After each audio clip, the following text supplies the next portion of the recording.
여러분 다 아시겠지만 지금 그 방탄소년단이라고 하는 우리나라 그 젊은 남성들로 구성된 이 그룹이 뭐 세계적으로 지금 난리가 났습니다. 얼마나 놀랄 일들이 많은지 뭐 유엔 총회에서 뭐 연설을 하고 또 그저께는 보니까 미국의 그 시사주간지 타임지 표지를 장식하고 그리고 지금 미국과 유럽을 돌면서 그 투어 공연을 하고 있는데 지난주 월요일 날 제가 뉴스를 보니까 정말 이건 뭐 놀랍다는 말로도 설명이 안 될 정도더라고요. 뉴욕의 또 그 장소 대여는 그냥 미국 가수도 아무나 빌려주는 데가 아니래요. 그러니까 아주 톱 가수들만 그 쓸 수 있는 그 장소에서 4만 명이 모였는데요. 정말 제가 놀랐던 게 그 미국의 젊은 사람들이 그 공연을 앞에서 이제 보려고 일주일 전부터 그 주차장에다 텐트를 치고 그렇게 이게 완전 노숙 생활이에요. 일주일을 그렇게 지내면서 앞쪽으로 가서 이제 그 공연을 봐야 되겠다고 그래서 그 주차장이 거대한 그 텐트 촌이 됐다고 그 화면을 비춰주는데 그 과장이 아닙니다. 야, 이게 우리나라의 그 노래하는 그룹이 어떻게 이런 놀라운 결과를 가져다 줬을까? 그게 너무 놀라워 가지고 제가 그 뉴스를 보고 흥미가 생겨서 검색을 해봤습니다. 이 방탄소년단의 열기가 이게 도대체 어디서 기인하는 것인가 그랬더니 그 꽤 많은 사람들이 또 청소년들이 그 말하기를 자기는 방탄소년단의 노래를 들으며 엄청나게 위로를 받았다는 거예요. 그 뉴스에도 그 미국의 10대 청소년 아이가 인터뷰를 하는데 얼마나 그 방탄소년단에게 고마워하고 그 마음에 그 치료와 또 힐링 그 위로를 얻고 또 치료를 받았다 그런 요지로 인터뷰하는 걸 제가 들었는데요. 또 그런가 하면은 그때 제가 이 방탄소년단하고 검색을 하다가 보니까 지금 미국의 젊은 그 미국 엄마가 방탄소년단에게 감사하다고 보낸 편지가 지금 회자가 되고 있는데요. 그 내용을 다룬 기사가 제목이 이랬습니다. 감사합니다 방탄소년단, 음악이 선물한 위로 자폐증 아들 둔 엄마의 고백. 그 내용을 보니까 이분의 자폐증 아들이 방탄소년단의 그 아이들의 그 그룹의 노래로 말미암아 그 정서적으로 많이 안정이 되고 또 많은 위로를 받고 많은 부분에서 지금 좋아지고 있다는 겁니다. 그게 너무 고마워가지고 그렇게 감사의 편지를 보낸 것이 이제 그 기사로 나는 걸 봤습니다. 이분 말고도 뭐 하여튼 이구동성으로 그래서 그 4만 명이 뉴욕에서 공연을 하는데 세상에 한국말로 미국 사람들이 떼창이라 그러죠. 이런 일들이 막 일어났다는 겁니다. 뭐 어떤 위로가 그 가사에 담겨 있길래 이렇게까지 열광을 하는가 하다가 불쑥 든 생각이 나도 좀 위로 좀 받았으면 좋겠다. 그래서 제가 이제 저도 위로를 받으려고 유튜브에 들어가서 보니까 또 고맙게도 또 이제 그 위로를 받고 싶을 때 들으면 좋은 곡 그럼 또 분류를 해놨더라고요. 그걸 찾아가지고 제가 이제 위로를 좀 받고 싶어서 유튜브에서 저도 들어봤습니다. 한창 듣고 있는데 우리 집사람이 오더니 뭐 하세요? 그래서 나 지금 위로 받으려니까 나 지금 위로를 받고 싶어서 듣는다 그러니까 자리를 비켜주더라고요. 그래서 제가 그냥 이게 또 위로 받고 싶을 때 듣는 곡이라 그래서 들었는데 하나도 위로가 안 되고 오히려 마음에 상처가 커졌습니다. 우선 위로받고 싶은데 가사가 귀에 하나도 안 들어와요. 분명히 한국말로 부르는 것 같은데 뭔 뜻인지 알아야 위로가 되죠. 그리고 위로받으러 갔다가 나도 이제 완전 9세대구나 그러면서 마음이 또 힘들고 우울하고 그래서 부작용이 커가지고 이제 그 이상 저는 방탄소년단 그 노래 안 듣습니다. 옛날에도 안 들었지만 그러면서 깨달은 게 하나 있는데요. 이게 인간의 위로라는 거는 이런 식으로 세대의 간격이 있고 문화의 간격이 있고 또 민족과 국가마다 그 위로가 다 다르고 이런 한계가 있는 거구나 그런 생각을 하니까 사실대로 말씀드려서 10대도 20대도 위로가 필요하고 방탄소년단 같은 그런 사람들의 그룹의 노래를 통해 위로를 받지만요, 진짜 위로가 필요한 건 기성세대예요. 예전에 제가 어디선가 그 글을 보고 이거를 인용하려고 옮겨놨는데 못 찾아가지고 제가 지금 제대로 기억을 하는지 모르겠는데 이런 내용이었습니다. 그 글 쓰신 분의 그 친구 중에 어떤 분이 있느냐, 이분은 막 그 자동차를 너무 좋아하는 거예요. 틈만 나면 자동차에 가 있고 또 틈만 나면 차 몰고 어디를 가고 그런 분이래요. 예전에 제가 알던 원로 목사님, 지금 은퇴하셨는데 그 목사님이 설교 시간에 그런 얘기 하더라고요. 이분도 이제 예배가 다 끝나고 나면 마음이 허해지고 하면 이분은 이제 그걸 뭐라 그러죠? 이렇게 막 그 과속으로 이렇게 달리면서 스트레스를 푸는 이제 그런 일을 종종 한다고, 그런 고백을 이제 하는 글을 제가 들었는데요. 그 친구분이 그런가 봐요. 계속 이분은 이제 차 몰고 다니고 이런 걸 좋아해서 하루는 물었대요. 그 자네는 어떻게 그렇게 그 차 운전하고 차 몰고 다니는 이렇게 좋아하느냐 그랬더니 그 친구의 대답이 정말 저를 슬프게 했습니다. 뭐라고 대답했는지 아십니까? 자기 생애에서 왼쪽으로 가고 싶을 때 왼쪽으로 가고 오른쪽으로 가고 싶을 때 오른쪽으로 가고, 자기 생애에서 내가 조정하는 대로 움직여지는 거는 자동차밖에 없어. 내가 조정하는 대로 움직여지는 건 자동차밖에 없어서 그래서 자동차를 그렇게 좋아한다고. 이게 참 슬픈 이야기 아닙니까?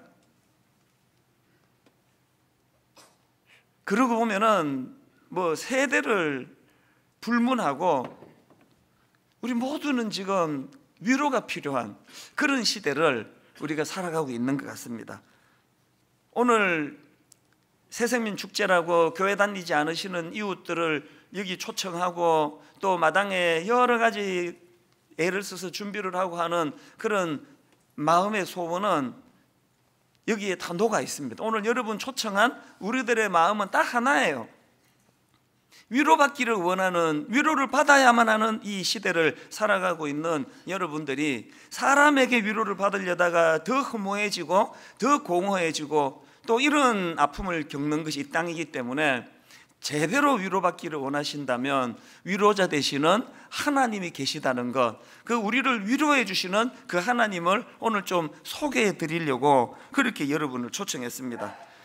이런 마음을 갖고 있다 보니까 지난주 여러 성경 말씀들이 머릿속에 떠올랐는데요. 예를 들면 이런 말씀입니다. 요한계시록 7장 17절, 이는 보좌 가운데 계신 어린 양이 그들의 목자가 되사 생명수 샘으로 인도하시고, 그 다음 보십시오. 하나님께서 그들의 눈에서 모든 눈물을 씻어주실 것임이라.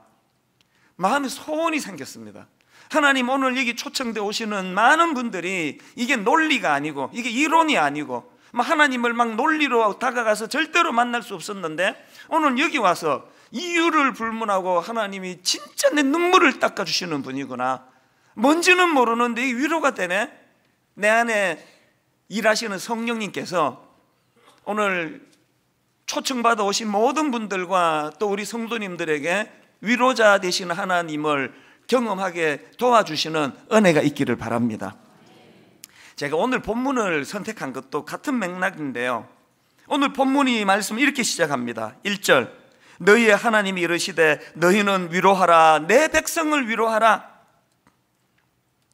그 핸델의 메시아 아시죠? 음악을 좋아하시는 분 다 아실 텐데요. 핸델의 메시아가 이제 그 메시아 대신 예수 그리스도의 그 일대기를 놀라운 그런 음악으로 만들어 놓은 거 아닙니까? 그 오라토리오에 이제 핸델의 메시아 제일 처음에 이제 기악, 반주, 바이올린 이런 걸로 좀 연주가 나오고, 그 다음에 이제 사람의 목소리로 가장 먼저 나오는 멘트가, 가사가 바로 오늘 보면 1절이에요. 너희는 위로하라, 내 백성을 위로하라.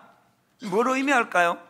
지금 메시아 되시는 예수 그리스도에 대하여 소개할 것도 많고 노래할 것도 많고 의미를 부여할 것도 많은데 그 모든 의미 부여의 첫 관문이 위로자 되시는 주님이라는 거예요. 내 백성을 위로하라, 너희는 내 백성을 위로하라. 그렇게 그 핸델의 메시아가 시작이 된다는 것입니다.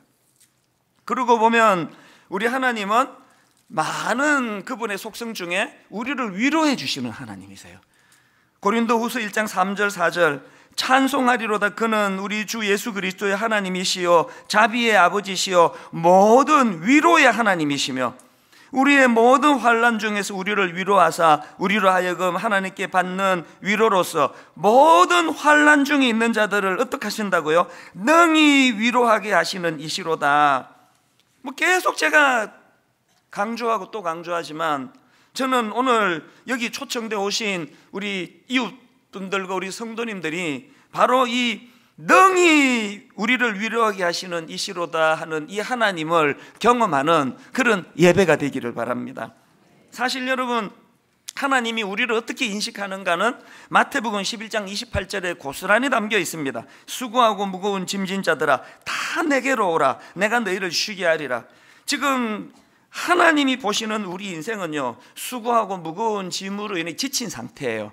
본인은 뭐 그렇게 익숙하게 살아서 나는 뭐 안 지쳤는데 그렇게 생각하실지 모르지만 누구나 예외 없습니다. 설교를 하는 제 자신이 지쳐 있는 상태예요.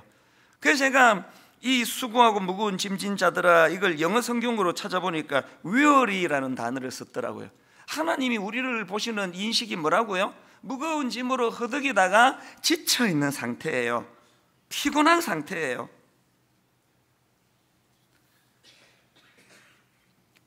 이런 자들을 주님이 초청하시는 거예요. 다 내게로 오라. 그 왜 초청하신다고요? 쉬게 해주시려고. 내가 너희를 쉬게 하리라. 근데 여러분 여기서 한 가지 기억하셔야 될 게 있는데요, 하나님은 이렇게 우리의 위로자가 되시는데요, 뭐가 중요하냐?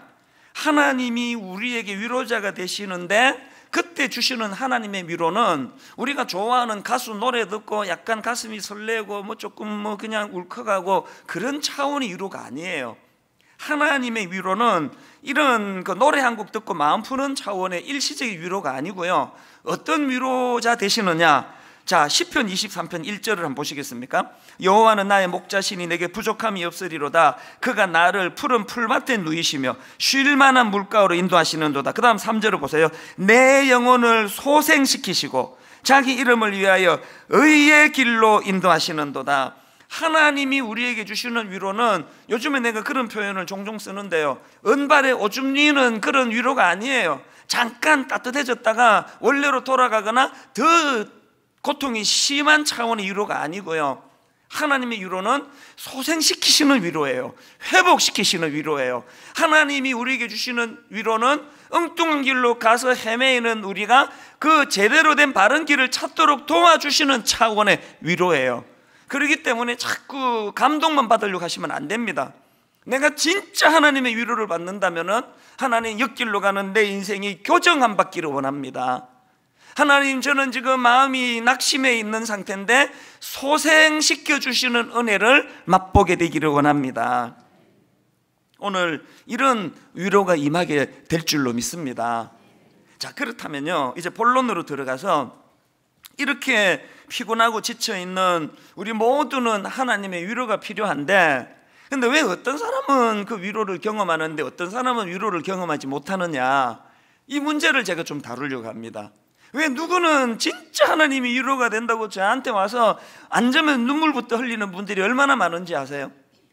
그리고 또 여러 번 제가 겪는데요, 이제 목사님 지금 너무너무 마음이 아픈 일이 있어서 꼭 내가 기도 한번 목사님 받고 싶습니다. 그런데 제가 그 주간에 좀 그 스케줄이 꽉 차가지고 한 2주 뒤로 약속을 잡아 놓는단 말이에요. 그리고는 2주 뒤 이제 주일 예배 마치고 오세요. 그러면 그분이 오셔가지고 이런 이야기를 내가 한두 분에게 드린 게 아니에요. 목사님 기도 안 해주셔도 됩니다. 예배 시간에 다 응답 받았습니다. 예배 시간에 하나님이 다 위로해 주시고 눈물 다 씻어 주셨기 때문에 목사님 수고 안 하셔도 되겠습니다. 이게 어떻게 가능하다고요? 왜 누구는 이런 직접적인 하나님의 위로를 받으시는데 왜 누구는 그게 뭔지를 전혀 모를까요? 우리가 하나님의 위로를 받기 위해서는 두 가지 전제가 필요하다는 걸 모르시기 때문이에요. 진짜 하나님의 위로를 원하십니까? 두 가지 전제를 꼭 기억하셔야 됩니다. 첫 번째 전제가 뭡니까? 나 스스로가 유한한 인생임을 자각해야 한다는 것입니다.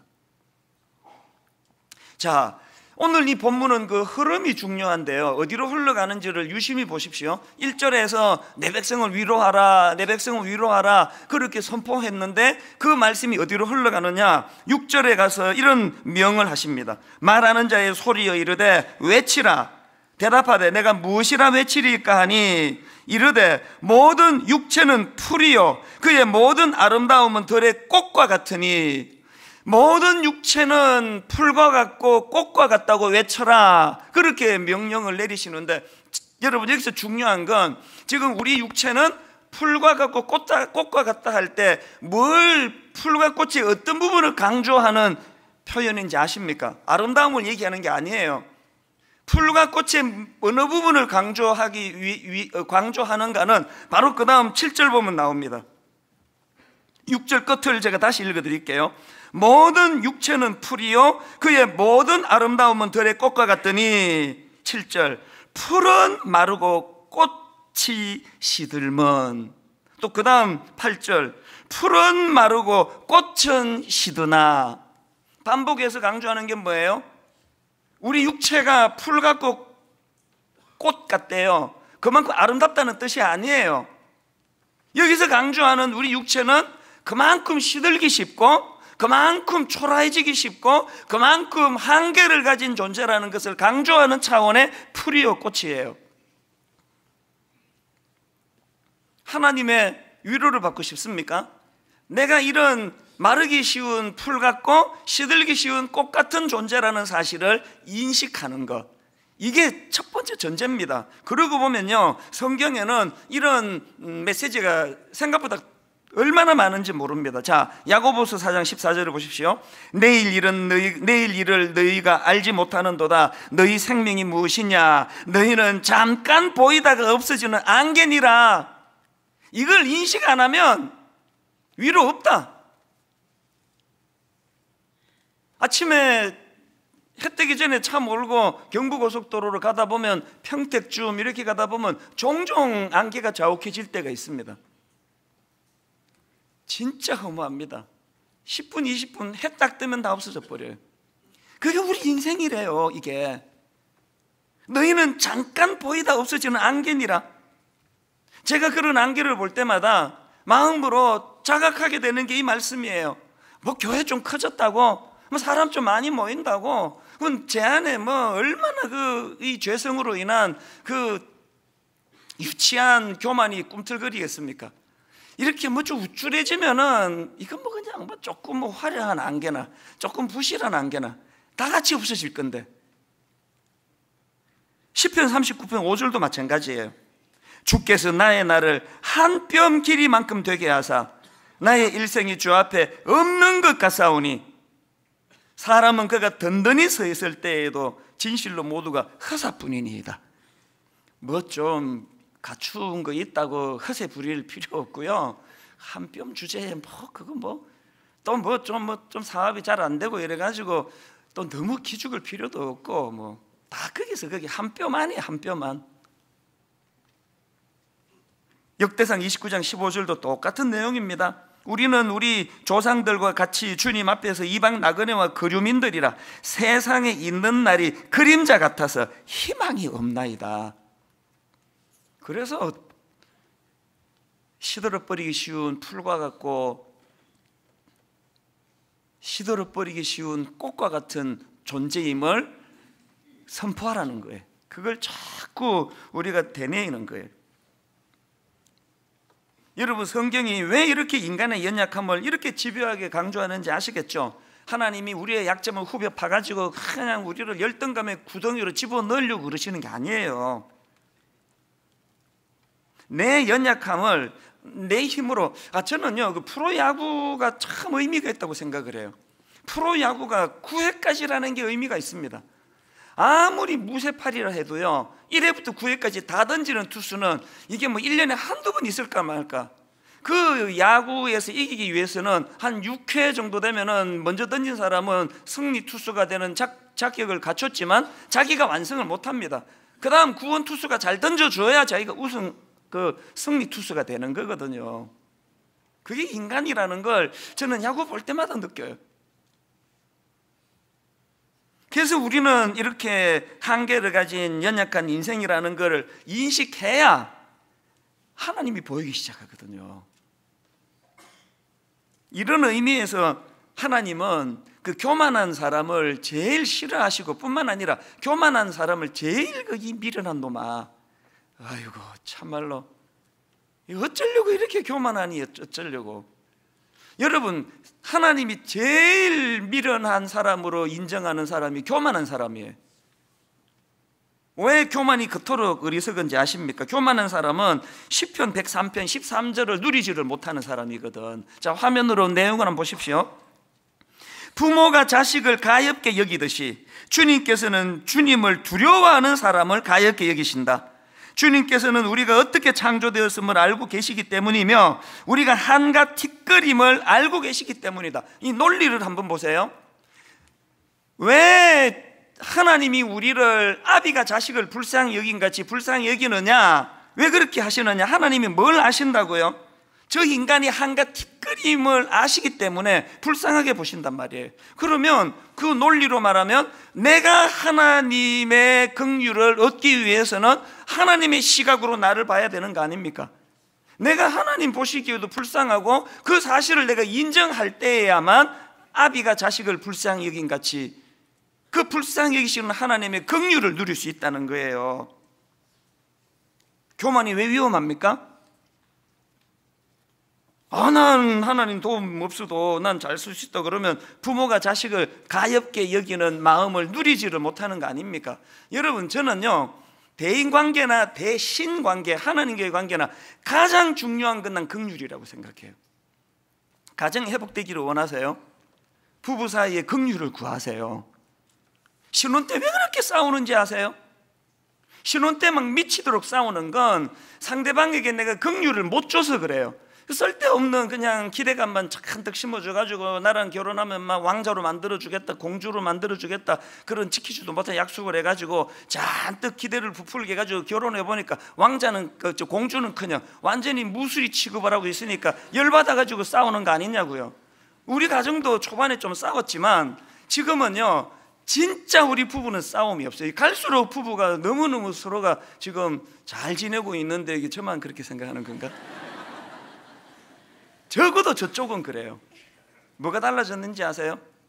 이제 우리 집사람이 그렇게 날씬하고 호리호리하고 그렇게 예뻤던 집사람이 막 머리는 막 그냥 허해져 가지고, 그리고 또 뭐 이런 뭐 또 은밀한 또 신체는 다 오픈을 못해도 중년에 참 피할 수 없는 그 복부 비만 뭐 이런 거, 저는 하나님이 증인인데 제 아내의 그 신혼 때 날씬했다가 지금 뭐 저 허리가 좀 뭐 두꺼워지고 이런 거요, 하나도 보기가 싫지 않아요. 하나님이 증인이에요. 진짜 제가 그게 마음이 쓰이지 않아요. 하나만 마음이 쓰입니다. 저 건강이 안 좋은데. 부부가요 상대방이 완벽해서 가정이 평화로워지기를 바라는 것보다 더 지름길은 상대방이 불쌍해지는 거예요. 하나님의 영으로 그에 대하여 긍휼해지면 그 약점이 안쓰러운 걸 참 저 어떻게 해야 되나?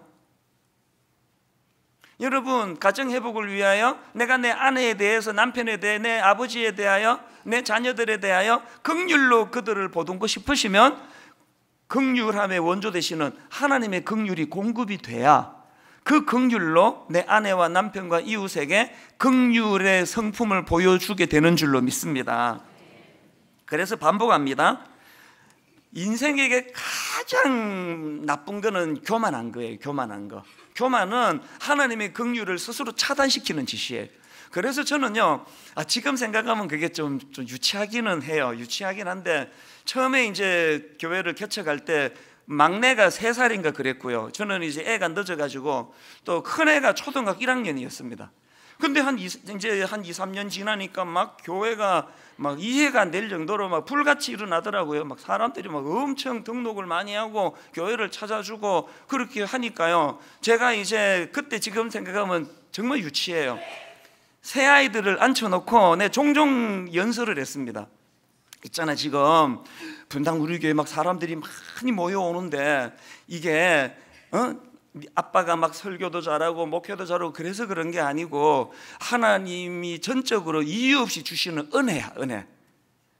그 여러분 그 4살 5살 먹은 애한테 이런 얘기하는 거 웃기는 거 아니에요? 사실은요, 얘들 들으라고 한 얘기가 아니고요, 벽보가기가 좀 뭐 해가지고 그냥 앉혀놓고 이야기를 함으로 날 자각시키는 거예요. 내 귀에도 들리니까.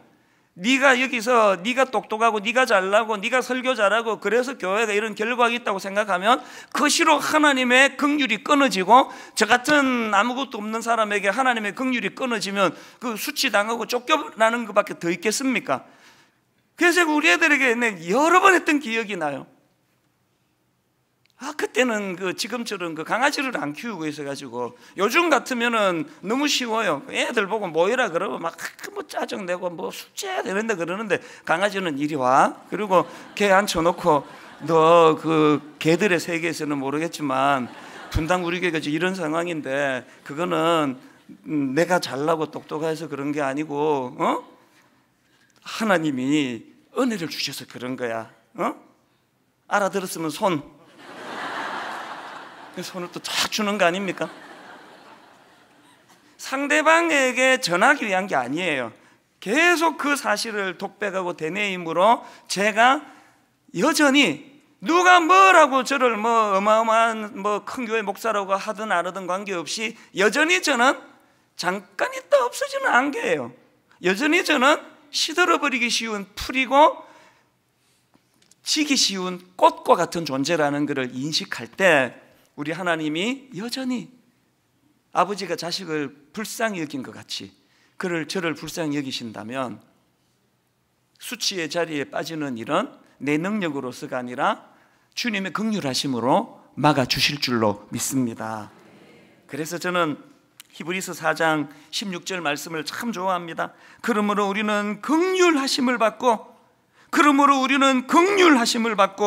때를 따라 돕는 은혜를 얻기 위하여 은혜의 보좌 앞에 담대히 나아갈 것이니라. 이게 하나님의 위로를 경험하기 위한 첫 번째 조건이고요, 두 번째 전제 조건이 필요합니다.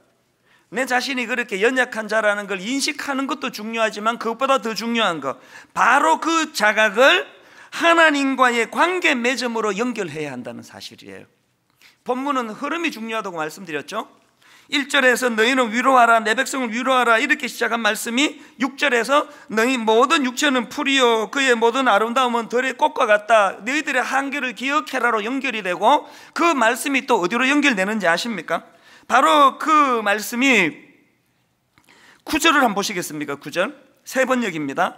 좋은 소식을 전하는 시온아, 어서 높은 산으로 올라가거나 아름다운 소식을 전하는 예루살렘아, 너의 목소리를 힘껏 높여라. 두려워하지 말고 소리를 높여라. 유다의 성읍들에게, 그 다음 보세요, 여기에 너희의 하나님이 계신다라고 말하여라. 이 흐름을 아시겠습니까? 하나님의 위로를 누리기 위해서는 나는 풀과 같고 나는 꽃과 같은 존재라는 걸 인식하고 그것으로 그치는 게 아니라 그 내 연약함과 한계를 인식하는 그 자리에서 여기에 도우시는 하나님이 계시다라는 것을 선포하라는 거예요. 내가 이 구절을 보면서 깨달은 진리가 하나 있는데요, 여러분이 이제 그냥 막 젊을 때 자기를 너무 몰라가지고 아무것도 아니면서 막 대단한 것처럼 허세를 부리고 교만하고 그랬다가 나이가 들면서 이제 자기를 안단 말이에요. 이게 내가 사실은 이게 보잘것없는 인생인 걸, 그냥 안개 같은 인생인 걸 내가 그냥 쓸데없이 교만했구나, 이거를 깨달으면, 여러분 잘 들으세요, 그것을 깨닫는 그 순간에 여러분은 두 갈래 길 앞에 서 있는 거예요. 두 갈래 중에 한 길로 가야 돼요. 한 길이 뭐예요? 내버려두면 가는 길? 우울해요. 내가 초라해요. 한심해요. 왜 나이가 들수록 그렇게 불면증이 많습니까? 자기를 자각했기 때문이거든요. 그래서 난 뭔 줄 알았는데, 내 잘난 맛으로 살았는데 어느 날 이 허상이 다 벗겨지고 나니까 너무 초라한 거예요. 우울한 거예요. 여러분, 그 10대 애들보다는 50대 60대가 우울증이 더 많은 이유가 그런 거 아닙니까? 내 자신의 연약함을 발견할 때 내버려두면 가는, 저절로 가는 자동 길이 하나 열려 있는가 하면은 오늘 하나님 말씀 통해 알 수 있는 길이 뭐예요? 지금이야말로 하나님이 여기 계시다는 것을 발견하게 되는 좋은 기회가 온 거예요. 이 두 갈래 중에 어느 길로 가고 계세요? 여러분이 아시는 그 파스칼, 천재 수학자라고도 알려져 있지만 그 팡세라는 그 책을 통해 주옥 같은 명언을 남긴 분 아닙니까? 인간은 생각하는 갈대다. 초등학생도 알 정도예요. 그런데 여러분 그 팡세에 보면 여러 명언 중에 이런 명언이 있습니다. 사람이 하나님을 알면서도 자신의 비참함을 모르면 교만해진다. 그 다음 들어보세요. 그러나 자신을 알면서도 하나님을 모르면 절망하게 된다. 그러나 자신을 알면서도 하나님을 모르면 절망하게 된다. 제가 이걸 보면서 목사인 제가 절망하면 이건 범죄예요. 여기 중직자인 여러분이 절망하면 그건 범죄예요. 왜? 뭘 전제하는 거예요? 하나님을 모르고 있다는 것을 드러내는 그 아닙니까? 새가 내 머리 위에 날아다니는 건 저도 어떻게 못합니다. 정직하게 고백하면 절망이 그냥 호흡처럼 다가와요. 없는 거 아닙니다. 두려움이 물 밀듯 밀려와요. 교회가 커지면 커질수록 두려움도 같이 커집니다. 막을 수가 없습니다. 그러나 적어도 여러분, 새가 내 머리 위를 날아다니는 건 내가 어떻게 못하는데요, 그 새가 내 머리 위에 둥지를 트고 앉는 건 내가 용납하지 않습니다.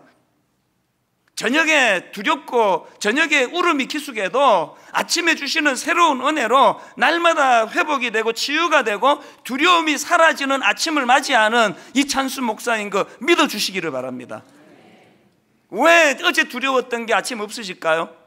나오잖아요. 자신을 알면서도 하나님을 모르면 절망하게 되는데 나 자신을 알고 도우시는 하나님을 알면 절망이 없다는 소리 아닙니까?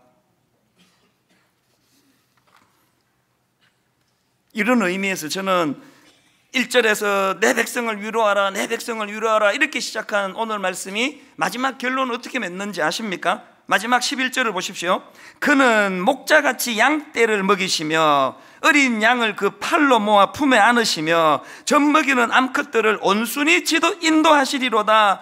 나는 이 말씀이 진짜 너무 감사해요. 그리고 오늘의 말씀이 내 백성을 위로하라로 시작했다가 그는 목자같이 양떼를 먹이시며 어린 양을 그 팔에 모아 품에 안으시며, 내가 좋아하는 가수 노래를 들으면 울적한 게 사라지는 그런 차원의 위로가 아니라 관계 맺음이에요. 관계 맺음.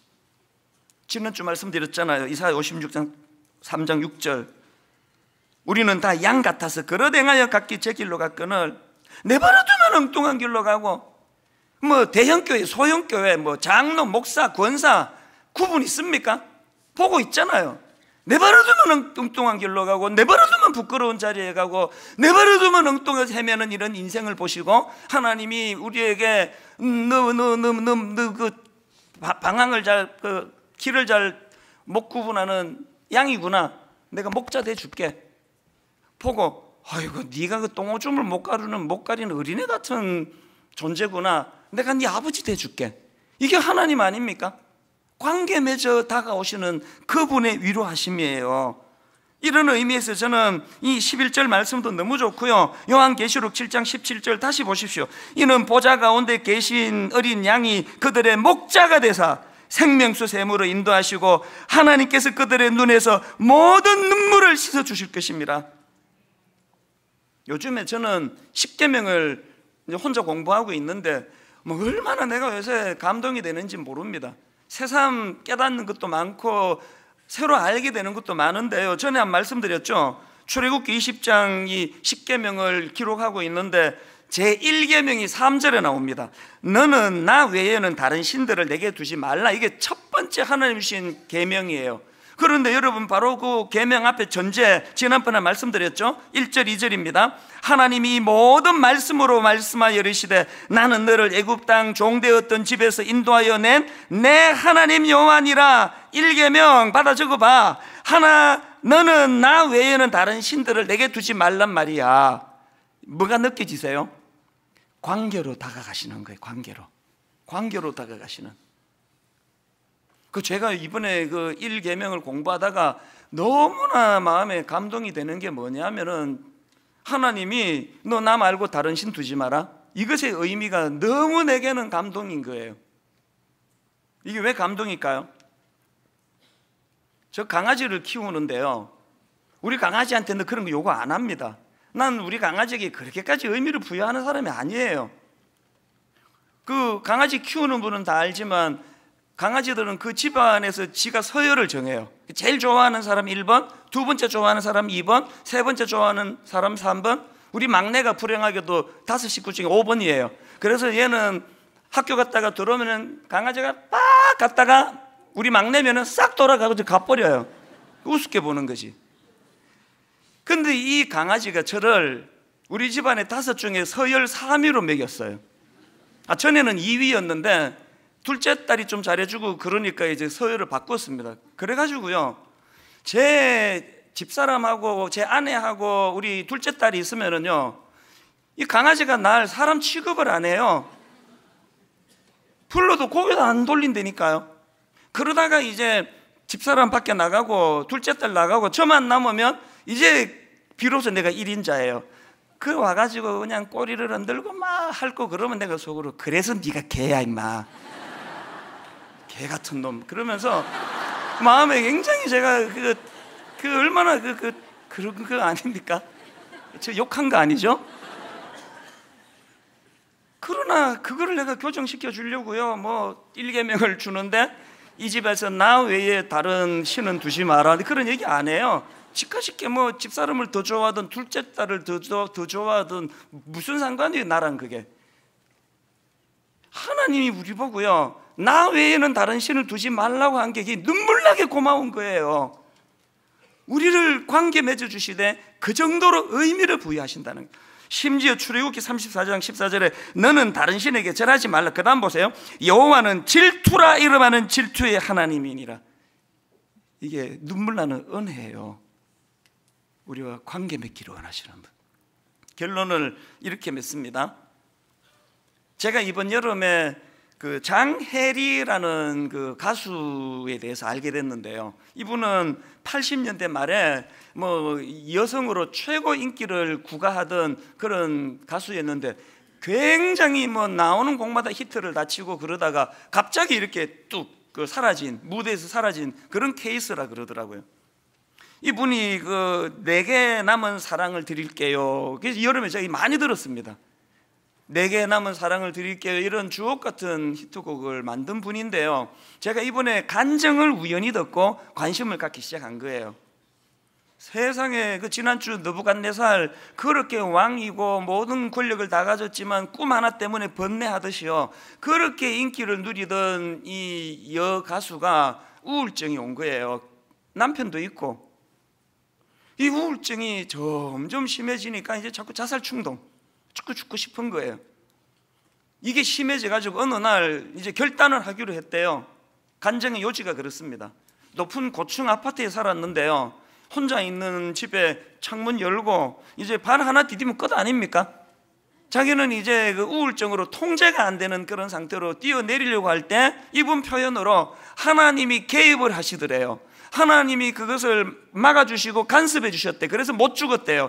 이분의 말이 이게 거짓이 아닌 게요, 삶이 증명을 해요. 그러고 나서 지금 이분이 뭐 하는지 아세요? 교도소를 찾아가고 양로원을 찾아가서 복음성가 가수가 됐다. 세상에, 그렇게 그냥 수천 명 앞에서 노래 한 곡 부르면 어마어마한 돈을 받고 하던 이분이 그 양로원에 그 할아버지 할머니 몇 분이 계시겠냐고요. 그런 곳에서 노래를 부르는데요, 간정을 하시는데 얼굴이요, 거짓말 아닙니다. 평화 평화로다 하늘 위에서 내려오네.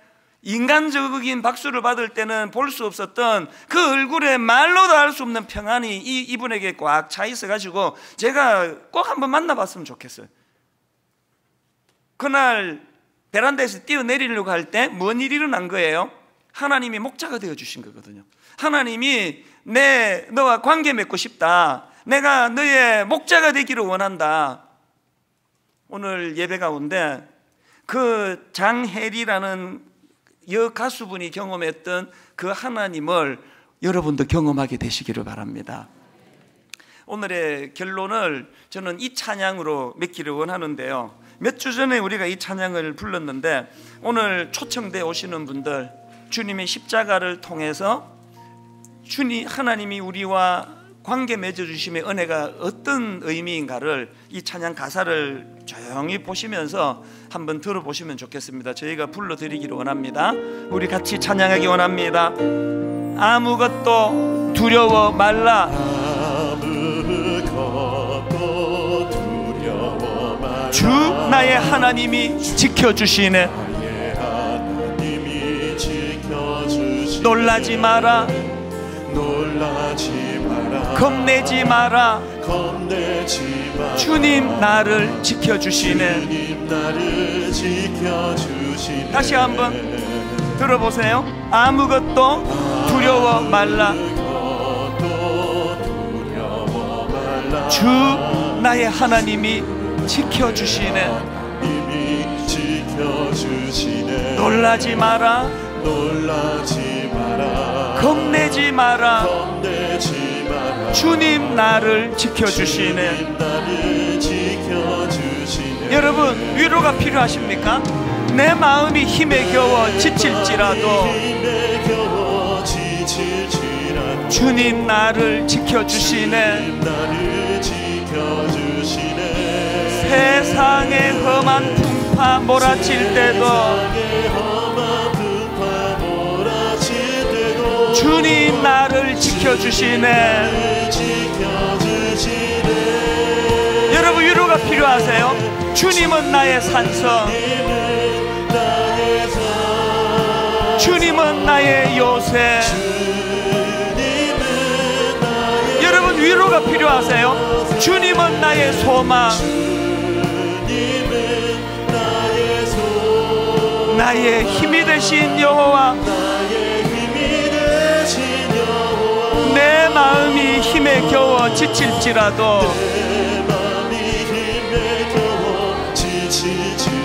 주님 나를 지켜주시네. 세상의 험한 풍파 몰아칠 때도 주님 나를 지켜주시네. 세상에서 위로받지 못한 분들이라면 선포하십시오. 주님은 나의 산성, 주님은 나의 요새, 주님은 나의 소망,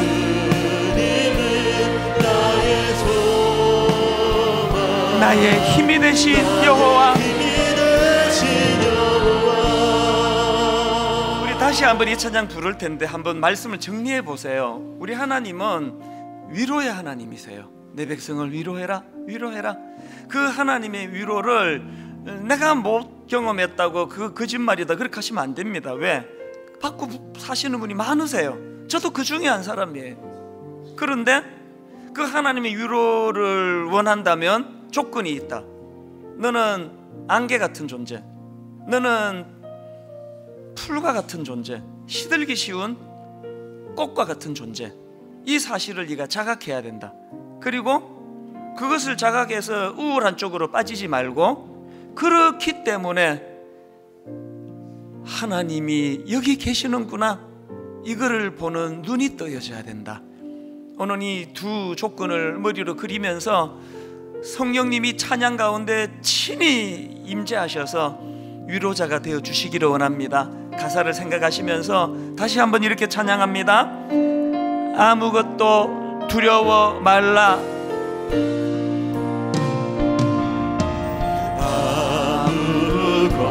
아무것도 두려워 말라. 주 나의 하나님이 지켜주시네.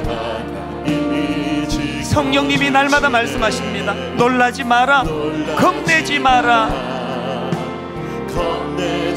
주님 나를 지켜주시네.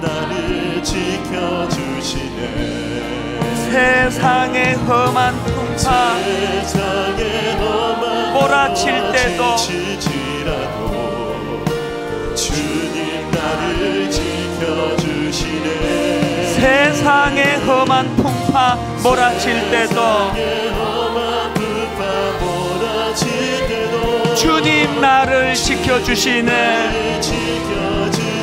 여러분 한번 이렇게 선포하지 않으시겠습니까?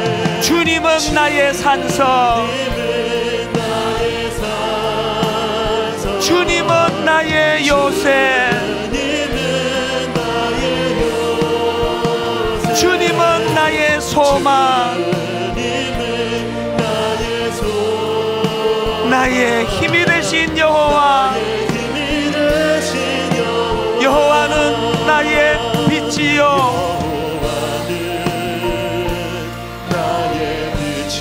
여호와는 나의 구원이시니. 이렇게 선포하십시오.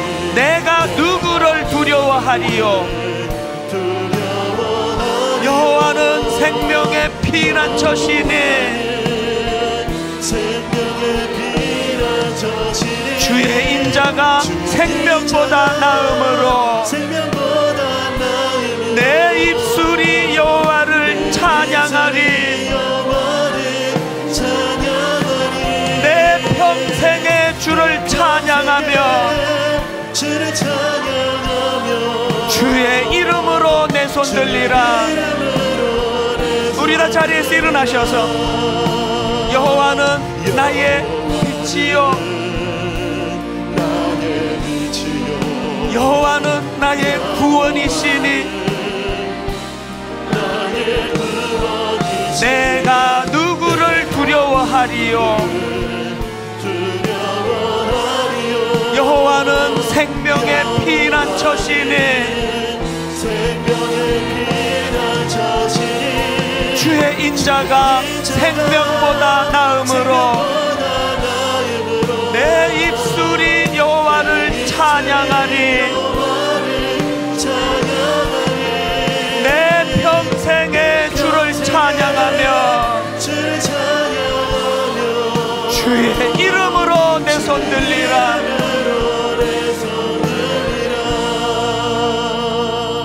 두 가지로 기도하기 원합니다. 하나님, 논리, 이론 그렇게 하는 신앙생활 아니에요. 이건 사건이에요. 인격과 인격의 만남입니다.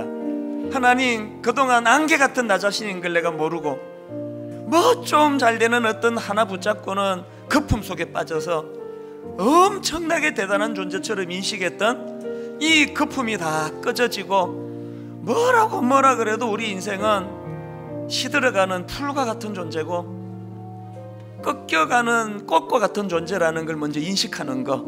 그리고 하나님, 이런 우리를 아비가 자식을 불쌍히 여긴 같이 십자가를 통하여 구원해 주시는 그 안의 은혜, 긍휼함, 이 은혜가 내게 임하기를 원합니다. 또 한 가지, 두 번째 기도가 있다면, 오늘 여기 초청되어 온 귀한 아버지 주님의 초청받아 오신 분들, 그 귀한 영혼, 오늘 성령님 그 마음을 열어주셔서 지금까지 보지 못했던 새로운 길이 보여지는 사건을 경험케 하여 주시옵소서. 우리 통성으로 같이 기도하시겠습니다. 하나님 아버지, 오늘 종의 입술을 통하여 살아있는 주님을 선포케 하시고 생명의 말씀을 대언케 하시니 감사드립니다. 아무리 끝이 화려하다 할지라도 모든 사람이 성공한 사람이라고 그렇게 띄워준다 할지라도 우리는 우리 자신을 압니다. 여전히 우리는 하나님 풀과 같은 존재고 시들기 쉬운 꽃과 같은 존재고 잠깐 있다 없어지는 안개와 같은 존재라는 사실을 인식하며 살아가기 원합니다. 그 사실을 인식할 때 하나님, 하나님이 여기 계시는구나, 그 자각을 아버지 허락하여 주시기를 원합니다. 하나님, 오늘 초청되어 온 귀한 이웃 손님들에게 하나님 은혜로 인도하여 주시옵소서. 하나님 아버지, 어린 10대 청소년부터 70대 80대 어른들에 이르기까지 우리 모두는 다 위로가 필요합니다. 내가 원하는 대로 그렇게 움직여지는 건 자동차밖에 없어서, 그래서 나는 운전하면서 위로를 받는다고 하는 그 참 가슴 아픈 이야기를 들으며, 사실은 우리도 마찬가지입니다. 뜻대로 되지 않는 것이 인생이기에 위로가 필요한데, 그저 잠깐 가슴을 뜨겁게 하는 노래 한마디로 받는 그런 위로 차원이 아니라 소생시켜 주시는 위로, 선한 길로 나아가도록 방향을 잡아주시는 위로, 십자가를 통하여 나는 선한 목자라 양들을 위하여 십자가를 통하여 그 목숨을 내어주기를 원하노라 하시는 그 주님을, 그 주님의 위로를 경험하는 그런 귀하고 복된 저희들 되게 하여 주시옵소서. 오늘 초청받아 오신 모든 분들에게 그 어마어마한 그 하나님의 사랑을 다 알 수 없고 다 느낄 수 없다 할지라도 아버지 그 가슴에서 그것이 스며들도록 성령님 일하여 주시옵소서.